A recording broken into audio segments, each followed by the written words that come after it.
Hi everybody, welcome back to my channel. In today's video, I wanted to share a tips video for foreigners who are trying to learn Vietnamese, because as a lot of you know, I have been learning Vietnamese for about 12 years now, and I went from literally zero to being conversational and able to pretty much survive in Vietnam. So I have done a lot of trial and error, and I have a lot of tips and tricks for you guys.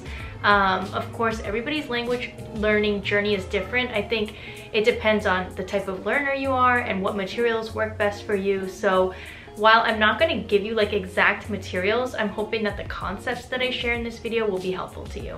So if you're new here, my name is Audrey. I am married to my husband Huy. He is from Vietnam, and so that is the reason why I have learned the language and culture over the past 14 years, because I wanted to be able to communicate with his family and know his culture. So I put in the work, and that's why I know Vietnamese and I'm able to talk about this today. So before we get started, today's video is sponsored by Teddy Blake. So this is my new Teddy Blake bag, you guys. I have been using bags from this company for 3+ years now. I actually have a red bag that I've been using for almost 2 years straight as my daily bag, and it looks brand new still. So if you guys have never heard of Teddy Blake, this is a handbag company that creates luxury handbags at an affordable price.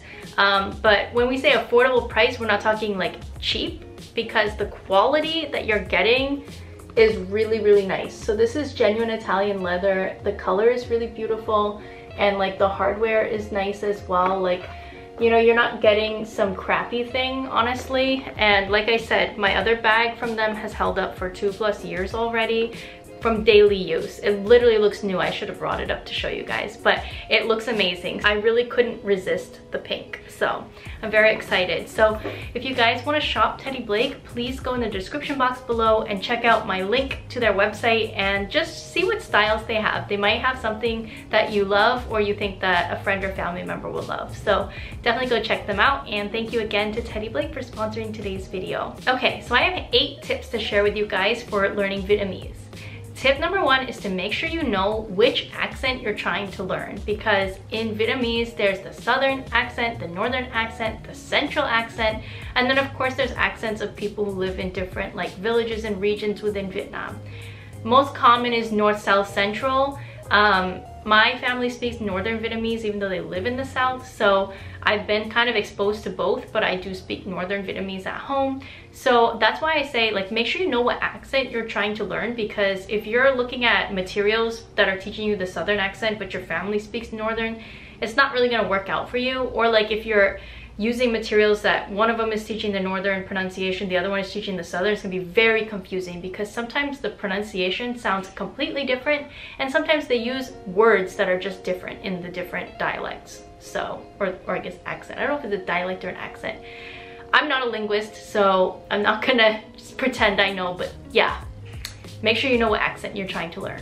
Tip number 2 that's really helpful for me is learn vocabulary even if you don't know how to pronounce it. So when I started learning Vietnamese, I actually learned how to read and write first, which is a little bit different, because usually I think people try to learn how to speak first and then they add reading and writing later. I know some people speak Vietnamese and don't know how to read and write, but I started with reading and writing and learning just a lot of vocabulary, because no matter what language you learn, memorization is going to be key to your success, because you just have to memorize stuff and learn. Just like when you learned English as a baby, you memorized everything naturally as you grew up, but you know, you have to learn all the vocabulary. So for me, that's what I did first. So even if I couldn't like produce sentences, I knew a lot of vocabulary words, which came in kind of handy when I went to Vietnam the first time. So I definitely recommend, don't wait to learn different words just because you don't know how to actually say them. Just start writing, like in a notebook. Write vocab lists and practice like that.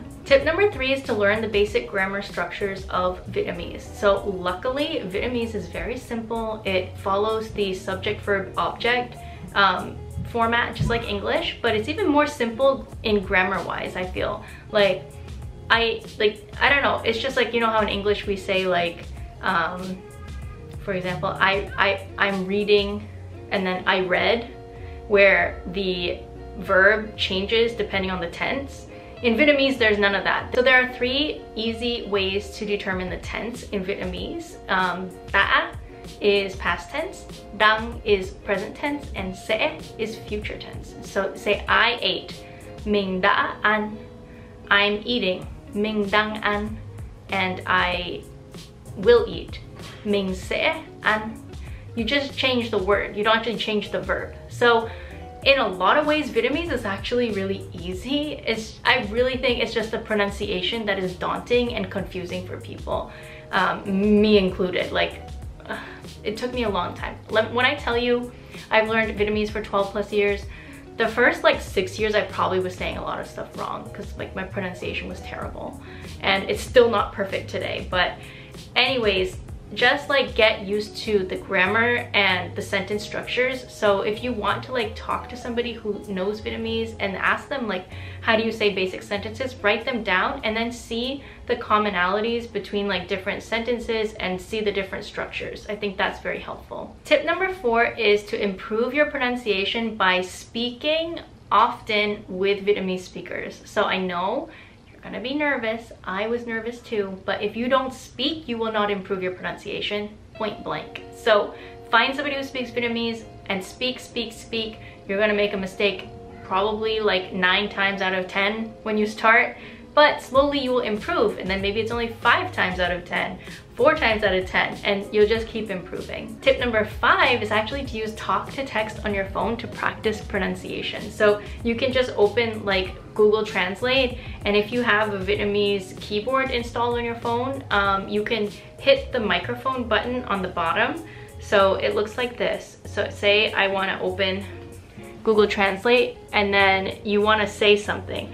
You can use this, let's see, yeah, it's in Vietnamese. I can use this and say a phrase and then see if I pronounced it right because it'll come through Google. So like, hôm nay trời nắng. I said today it's sunny, and that's how it came up. So this is a great tool. If you install the Vietnamese keyboard, you can actually just like talk to your phone, because your phone, if you say it wrong, it's not gonna come up right. So I think this is a great tool. Okay, tip number 6, books usually only teach you stuff that people don't actually say. So I don't really recommend books. I know sometimes people like books, but I think books are just old-fashioned, and the best way to learn is really through interaction with actual like people, or like listening to media, just searching online for resources rather than books. Because books, number 1, they teach you a little bit like weird phrases and then they get outdated, so I don't really recommend books. Tip number 7 is to look for apps that work for you. So there's lots of language apps out there. I personally used Memrise a lot to learn new vocabulary when I first started, so you can check that one out. Duolingo is not my favorite. I feel like they teach you stuff you don't need to know. But again, it's really your language learning preferences. So try different apps and see which ones work best for you. Tip number 8 is to learn words that are spelled similarly in a group. So for example, if you see the word chào, so xin chào, chào means hello, like a greeting. But if you pronounce it as cháo with an upwards tone, that means porridge. If you say cháo with the dấu hỏi, which is like the question mark, cháo is like a frying pan, I think. So if you learn like all the words in that are spelled like, just look like C-H-A-O and then see what words have like words that are like spelled C-H-A-O, but all the different variations of accent marks, and then learn those words in a group. The reason is, if you don't learn them together, you're gonna find yourself guessing later. You'll be like, oh, was it Jiao or was it Jiao? I don't know. And then you just pick one, hoping it's the right one, and it's not the right one, and you say weird stuff. So that's why my biggest tip is really to just learn words that are spelled similarly in a group. That way your brain can be like, okay, I know that Jiao is porridge, and I know that Jiao is hello. Like, it will come naturally, and that's again with the memorization. So those are my 8 tips for beginners learning Vietnamese. I hope you found this helpful. Please comment down below and let me know which tip you liked the best and what other videos you'd like to see from me on this similar topic. I am coming out with my Vietnam vlog soon, so subscribe down below. Give this video a thumbs up if it was helpful, and I will see you guys in the next video. Thanks for watching. Bye!